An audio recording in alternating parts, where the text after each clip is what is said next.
नमस्कार, आप देख रहे हैं खबर 100। में हूं आपके साथ राहुल मौर्य। आइए रुख करते हैं इस वक्त की बड़ी खबरों की ओर, लेकिन उससे पहले एक नजर हेडलाइंस पर। सितारगंज में एएनजी कंपनी के वर्करों ने दिया धरना। कंपनी मालिक पर पेमेंट नहीं देने का लगाया आरोप। लंबे वक्त से अपने हक के लिए तरस रहे वर्कर। तराना में मवेशियों की सूद लेने वाला कोई नहीं, कब्रिस्तान बनती जा रही गौशाला। हिंदूवादी संगठनों ने दोषियों पर की कार्यवाही की मांग। और एक्शन मोड में आया मध्य प्रदेश का गृह मंत्रालय। गृह मंत्री नरोत्तम मिश्रा ने दिए सख्त निर्देश। मंत्री मिश्रा बोले, कोरोना को लेकर सख्ती बरतने की जरूरत। बीते दिन बीजेपी की विजय रथ यात्रा उत्तराखंड में भ्रमण करते हुए सितारगंज के बवनपुरी में पहुंची। ऐसे में सभी गांव वाले बवनपुरी सिटकुल रोड पर इकट्ठा हो गए। ग्राम प्रधान ने बताया कि हम यहां समस्त ग्रामवासियों के साथ विजय रथ यात्रा का स्वागत करने के लिए पहुंचे हैं और इस बार उत्तराखंड में बीजेपी की सरकार बनेगी। सभी दर्शकों को नमस्कार। आज हम पहुंचे हैं बवनपुरी ग्राम के अंदर और सिटकुल रोड पर खड़े हुए हैं। मामला क्या है कि आज भाजपा पार्टी का विजय रथ यात्रा यहाँ निकाली जा रही है और ये विजय रथ यात्रा पूरे उत्तराखंड के अंदर भ्रमण करेगी और भ्रमण करते हुए यहाँ बवनपुरी रोड पर भी पहुँचेंगे, बवनपुरी गाँव के अंदर पहुँचेंगे और यहाँ हमारे प्रधान जी जो कि बवनपुरी के उपस्थित हैं और यहाँ आपको हमारे कैमरामैन दिखाएंगे कि समस्त ग्रामवासी रथ यात्रा के इंतजार में बैठे हुए हैं। ये बवनपुरी गांव के सबके सब रहने वाले हैं और रथ यात्रा का इंतजार कर रहे हैं कि रथ यात्रा कितनी देर में आएगी। जानकारी ऐसी भी मिली है कि सिटकुल पड़ता है, वहां से रथ यात्रा पार हो चुकी है। कुछ ही क्षणों में यहाँ रथ यात्रा पहुंचने वाली है और ये जो मामला सब है आगामी आने वाले चुनाव को लेकर है। 2022 में जो आगामी आने वाले चुनाव हैं उन्हीं की तैयारी चल रही है और उन चुनाव को लेकर के बीजेपी पार्टी अपने समर्थकों के द्वारा रथ यात्रा निकाल रही है और समस्त समर्थक आपके सामने उपस्थित हैं। आप देख सकते हैं, हमारे कैमरामैन दिखा रहे हैं आपको कि कितने सारे ग्रामवासी इसलिए बैठे हुए हैं कि रथ यात्रा यहाँ तक पहुँचेगी। और हम यहाँ बात करेंगे जो ये गांव के निवासी हैं उनसे आपकी थोड़ी बात कराते हैं। आपकी बात कराते हैं।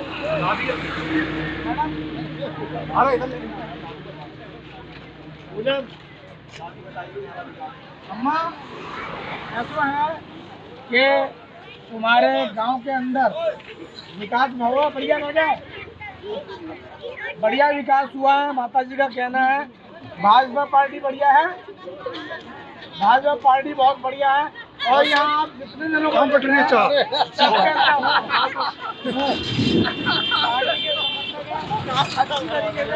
और सब चाहते हैं कि भाजपा पार्टी और हमारे बीच में महिलाएं और जिंदाबाद, भारतीय जनता पार्टी जिंदाबाद,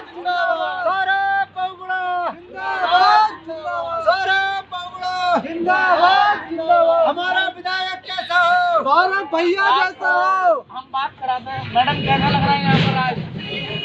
सही लग रहा है? आप खुश हैं? इनका कहना है कि हम बहुत खुश हैं, बहुत कराते हैं। जो ग्राम प्रधान यहाँ उपस्थित है तो प्रधान की जानकारी चाहिए कि ये जो विजय रथ यात्रा निकल रही है इसको लेकर के आपके माध्यम से और क्या क्या तैयारियां की गई है।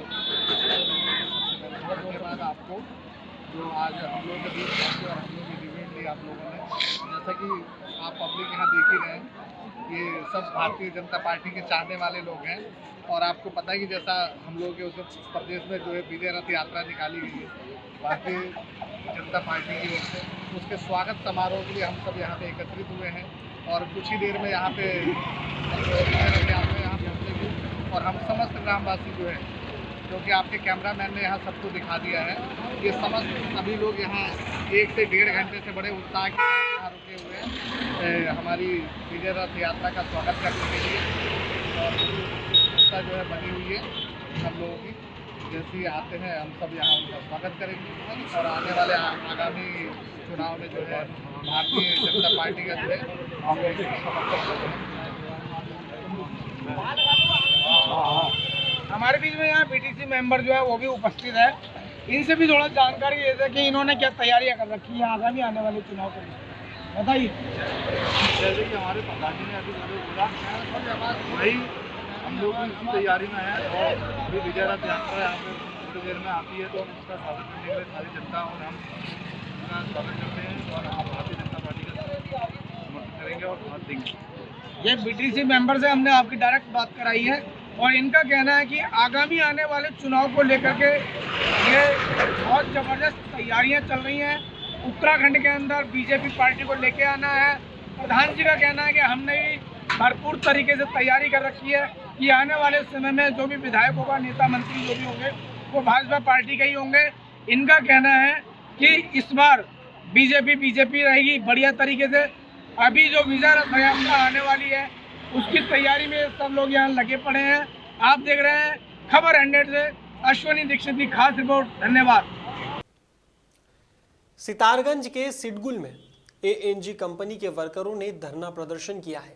इस दौरान वर्करों ने बताया कि वे यहां उनकी पेमेंट लेने के लिए कंपनी मालिक से कई बार मुलाकात कर चुके हैं, लेकिन फिर भी कंपनी मालिक पेमेंट देने को तैयार नहीं है।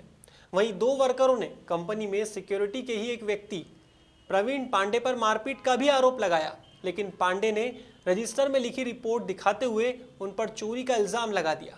ऐसे में अब देखना होगा कि कंपनी वर्करों को कब तक उनके हक का पैसा मिलता है। नमस्कार सभी दर्शकों को, आज हम पहुंचे हैं सितारगंज सिडकुल। यहाँ एएनजी कंपनी है। एएनजी कंपनी काफ़ी लंबे समय से यानी कि 5 साल से बंद पड़ी है और ये जितने भी लोगों को आप देख रहे हैं मेरे पास में खड़े हुए, मेरे पीछे खड़े हुए हैं, ये सभी के सब वर्कर्स हैं। यहाँ इनका कहना है कि मालिक के द्वारा इनको आश्वासन दिया गया था कि 5 साल जैसे कंपनी हमारी बंद हो गई है तो हम कंपनी को बेच रहे हैं। हमारी कंपनी पूरी तरीके से जब बिक जाएगी तो हम आपको आपकी पेमेंट दे देंगे। काफ़ी सारे वर्कर्स यहाँ बेचारे परेशान हो के आना जाना उन्होंने बंद कर दिया, लेकिन ये अभी कुछ समय से यहाँ धरने पर बैठे हुए हैं।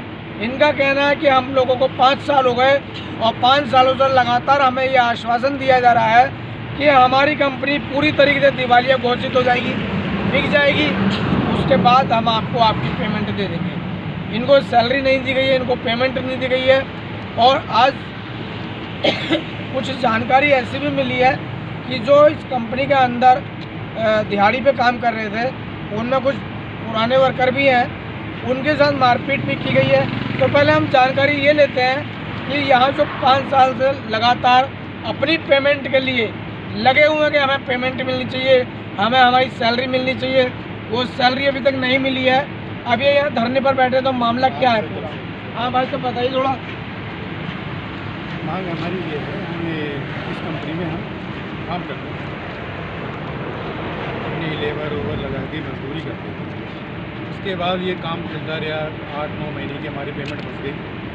उसके ये बात ये बोल रहे कि आश्वासन दे रहे कि अगले महीने पड़ जाएगा, अगले महीने पड़ जाएगा। इन्होंने फिर एकदम क्या करा है कि दिवालिया घोषित कर दिया है, नोटिस लगा दिया कि ये दिवालिया हो। जब काम पे आए सुबह यहाँ बहुत हंगामे के बाद सब प्रशासन और हमारे यहाँ के अधिकारी सब लोग आए। फिर इन्होंने ये आश्वासन दिया कि ठीक है, हम इसकी प्रक्रिया चालू कर रहे हैं, जो भी होगा आपका पैसा मिलेगा। इसी तरीके से हम यहाँ पर बैठे रहे, लेबर इंस्पेक्टर कमिश्नर वगैरह ये सब हमें आश्वासन देते रहे कि हमने आपका सुन लिया और आपका पैसा मिलेगा। ये धीरे धीरे ये टाइम निकलता रहा, हम भागते रहे, दिल्ली लो, कहीं भी उत्तरपुर, कभी दिल्ली, कभी उत्तरपुर, ये हमें भागा दौड़ी होता है, टाइम गुजरता रहा। उसके बाद अब एंड ये हो गया कि 5 साल हो गए इसी बात में। फिर हमें ये आश्वासन दिया रहा कि ये दिवालिया होगी, बिकेगा, उसके बाद पैसा मिलेगा। दिवालिया हो गई, बिक गया। अब इसका स्क्रैप भी कट के जाने लगा, स्क्रैप सारा कट के चला गया। ध्यान में हुआ कि भाई यहाँ फैक्ट्री कट गई और कुछ नहीं बच रहा है। फिर हमारी ये मजबूरी बनी कि भाई अब करेंगे क्या। हमारा पैसा माल पैसा इतना बड़ा और बेचारे जितने भी लोग हैं बहुत गरीबी स्थिति में, सब बेचारों को जब जिसको भी पता चला कि अब कुछ नहीं बच रहा है, क्या करें, एक मजबूरी हमारी ये बनी कि भाई हम इसको रोकें, जो स्क्रैप कट रहा है बिक रहा है जिसको रोकें। उसके बाद अगर जो समाधान निकलता है ठीक है, सबकी सुनेंगे कि समाधान क्या निकलता है, उसके बाद अपना चले जाएंगे। अगर हमारी कोई सुनता है कि ये इस कारण ये पैसा नहीं मिलेगा तो चले जाएंगे। यहाँ कोई मजबूरी में जाड़े में रात 2 दिन हो गई हैं, जाड़े में रात को भी हमारे एक बंदे की तबीयत खराब हुई, उसको रात को ले गए जाड़े की वजह से। बाहर बेचारों किसी को हमने किया तो बहुत कमज़ोर हाल से वो अपने जाओ, हम यहाँ पर बैठे थे। कुछ लोगों को हमने भेजा कि हमने परेशान कर दिया, उसे भी बहुत यही काम होना और जिसकी स्थिति इस हाल में थी कि भाई वो मजदूरी से खाता है, उसको हमने भेज दिया कि भाई तो अपना पूरा खर्चे को जो भी कमाना चाहिए उसको भेज दिया। अब कोई ज्ञान नहीं है, कल मालिक लोग यहाँ के जिन्होंने खरीदा या लिया है क्या नहीं, वो आए बोले भी यहाँ के वो लगा रखा है ये वो, देखिए सर हम मजबूर हैं, हमें कोई इस तरीके से कोई शौक थोड़ी है भी कि यहाँ पर हमें रात को ठंड में या परेशानी में यहाँ रहना जरूरी है।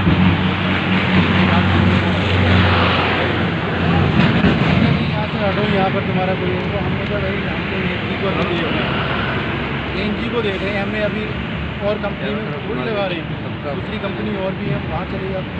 हमने इस कंपनी में काम किया इसलिए हम यहाँ पर हैं। हम सरकार तक बात पहुँचा रहे हैं कि भाई सरकार हमारी सुने, आगे की क्या कार्रवाई है क्या है क्या नहीं उसका हमें आसपास करें, हमें क्या पैसा मिल रहा है क्या हो रहा है क्या नहीं हो रहा है।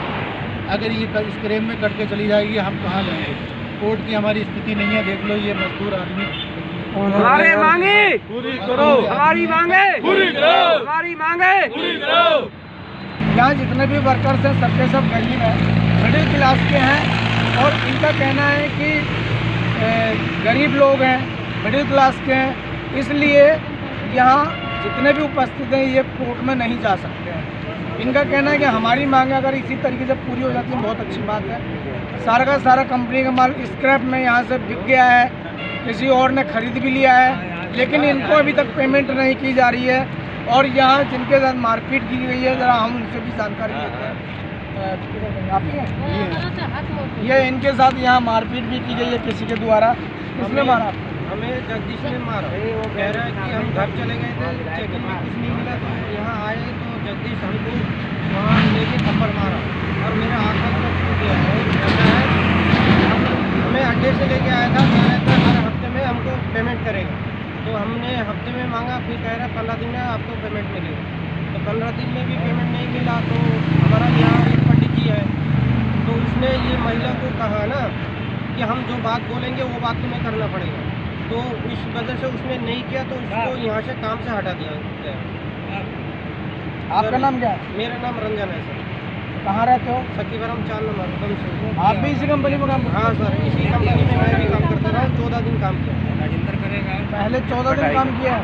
हाँ अभी 14 दिन किया है। हाँ सर। और आपकी समस्या, आप कह रहे हैं कि मेरे साथ भी मारपीट की गई है। हमारा भी एक पंडित है, वो भी हाथ मोसर दिया अंदर लेके, जैन तुम ऐसा क्यों कर रहा, शोर हमको से शोर तो नहीं है, जब हम निकल गया तुम क्यों पकड़ते हो?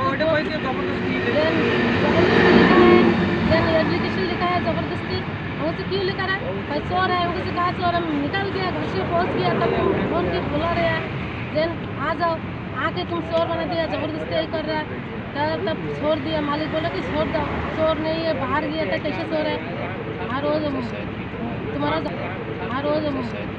तुम्हारा जबरदस्ती साइन भी ले लिया जबरदस्ती। चलो ठीक है, कहीं वीडियो बनाने आया, कुछ वीडियो तो दिखा तुम, कहा तुम्हारा वीडियो? कैमरा में वीडियो है ना, वो भी बोल रहे कि कैमरा भी वीडियो बनाया, दिखा लो चोर है, तुम दिखाओ चोर कौन सा है, हमारा पैसे भी नहीं दिया, अगर जबरदस्ती लेके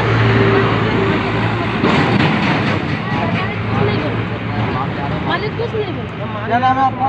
और वो गलत काम के लिए भी बोल रहा था इनको, और गलत बोल रहे थे, हम जो करने पड़ेगा वही करने पड़ेगा, क्या करेगा, जो तुम जहाँ से हम भेज देगा, जहाँ से ले जाएगा वहाँ से फोन करने पड़ेगा। क्यों? हमारा कंपनी से काम देगा तो हमारा पेमेंट करो, हम छुट्टी करो। हम भी इसी कंपनी में काम करते हैं। अभी तो 14 दिन काम करा, इसलिए थे तो छुट्टी कर दी। ममता का कहना है कि मैं भी इसी कंपनी में काम करती थी और इन सब वर्करों के साथ हूँ और यहाँ धरने पर भी ये लगातार बैठी हुई हैं। कमेटी में ही कोई छोटी पोस्ट पे है जो कि अपने आप को पंडित बताते हैं। ठेकेदार आके काम करा रहे हैं, यहाँ पे कार्रवाई हो रही है। बाहर के ठेकेदार भी हैं जो यहाँ काम कर रहे हैं, लेकिन क्या है कि इन्हीं वर्कर्सों की किसी की कोई पेमेंट नहीं दी गई है। कंपनी बंद हो गई है, स्क्रैप में सारा माल जा रहा है और ये रेगुलर यहाँ पर बैठे हुए हैं। सारे वर्कर्सों का शोषण हुआ और लगातार किया जा रहा है।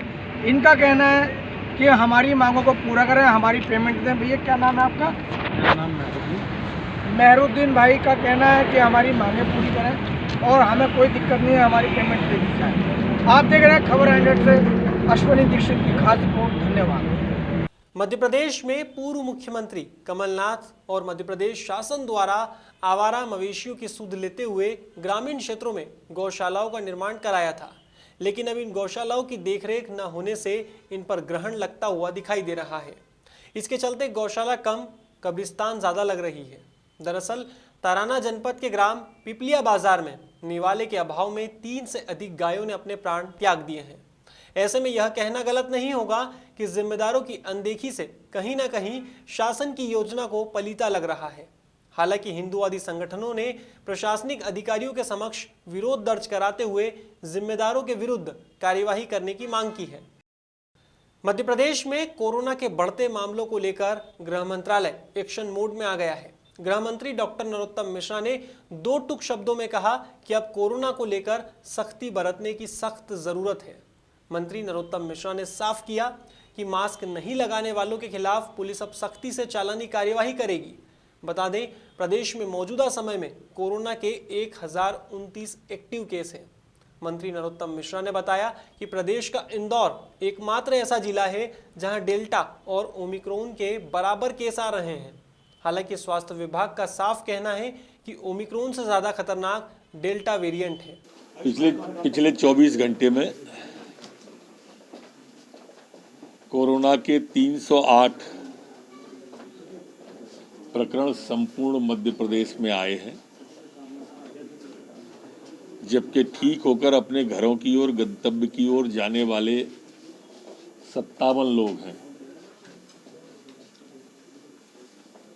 अब हमारे एक्टिव केस 1029 संपूर्ण मध्य प्रदेश में हैं, जबकि हमारी संक्रमण दर 0.53 है। रिकवरी दर हमारी 98.6% है। कल संपूर्ण प्रदेश में 57,843 सैंपल लिए गए हैं। मैं ये भी कहना चाहता हूं कि धीरे धीरे कोरोना अपने पर फैला रहा है। अब ग्वालियर में भी कल 22, शिवपुरी में 6 और दतिया में 5 आए। पूरे प्रदेश में इसकी व्यापकता हो रही है। इंदौर में तो डेल्टा के और ओमिक्रॉन के 50-50 मतलब 50-50% आ रहे हैं। जो कल 47 के लगभग आए होंगे उसमें से आधे आधे निकल रहे हैं। ओमिक्रॉन उतना खतरनाक नहीं है जितना डेल्टा है, और इसलिए घबराने की आवश्यकता तो नहीं है, पर सावधानियों की ज़्यादा आवश्यकता है। सरकार ने दवा की, बिस्तर की, आईसीयू की, वेंटिलेटर की, पलंग की, दवाइयों की पूरी व्यवस्था कर रखी है, लेकिन इसके बावजूद भी सख्ती की आवश्यकता है, चिंता की आवश्यकता है, सावधानी की आवश्यकता है। हम आज पुलिस को कहने वाले हैं प्रदेश के अंदर कि मास्क जो लोग न लगाए हों उनको एहतियात बरतने का तत्काल वो कहें। जुर्माना जो कोरोना गाइडलाइन का पालन न करे उनसे जुर्माना वसूली करने का, और जितनी कोरोना की सावधानियां हैं वो सारी की सारी सावधानियों का फॉलो पुलिस कराए। देवास के जिला न्यायालय में जिला अभिभाषक संघ ने एक कार्यक्रम आयोजित किया है। इस कार्यक्रम में अभिभाषक पवन तिवारी की 9 साल की बेटी प्रियल तिवारी को प्रधान और जिला सत्र न्यायाधीश प्रभात कुमार मिश्रा ने सम्मानित किया है। इस मौके पर प्रियल ने बताया कि वह नेपाल में वर्ल्ड लेवल पर आयोजित डांस प्रतियोगिता में सिल्वर मेडल जीत चुकी है। वहीं ऑल इंडिया डांस प्रतियोगिता जालंधर में गोल्ड मेडल और खेल महोत्सव में रजत पदक प्राप्त कर चुकी है और उसका सपना भी डांसर बनने का है। मैं जालंधर गई थी, वहाँ से मैंने गोल्ड मेडल जीता है और मैं नेपाल जा चुकी हूँ, वहाँ से सिल्वर मेडल जीता था। यहाँ पर ओलंपिक कंपटीशन हुआ था तो मैंने 2 सिल्वर लाए थे। क्या बनना है आगे आपको, क्या करना चाहते हैं? मुझे डांसर बनना है। बेटा किस प्रतियोगिता में आपने ये मेडल जीते हैं? ये ऑल इंडिया डांस कंपटीशन में जालंधर में गई थी। ये जालंधर में गोल्ड मेडल जीता है। गई थी तो नेपाल डांस कंपटीशन में वर्ल्ड लेवल पे, वहाँ पे रजत सिल्वर जीता था इसने। इसके बाद यहाँ ओलंपिक में भी रजत पदक जीता है इसने। The soul dance academy Ravi Singh के यहाँ डांस सीखने जाती है, करीब 4-5 साल हो गए हैं, वो इसके ट्रेनर हैं। इसके साथ अन्य 5-6 बच्चे और भी गए थे, वो भी जीत के लाए हैं वहाँ से इनाम, वो भी गोल्ड मेडल उन्होंने जीता था। अनिकेत मोहिते, ये करीब 4-5 वर्ष की उम्र से डांस कर रही है, 4-5 साल हो चुके हैं इसे। अभी तक ये 5-6 प्रतियोगिता में हिस्सा ले चुकी है और 4-5 गोल्ड जीत चुकी है। नेपाल में इसका चयन हुआ था। ये नेपाल में एमपी की तरफ से गई थी, ये एमपी की टीम का प्रतिनिधित्व किया था। पवन रत्न तिवारी। इनका नाम और उम्र बता दो। इनकी उम्र 9 साल। प्रियल तिवारी इनका नाम है, मेरी बालिका है। फिलहाल खबरों में बस इतना ही। देश और दुनिया की तमाम खबरों के लिए देखते रहिए खबर 100, जनता की बुलंद आवाज़।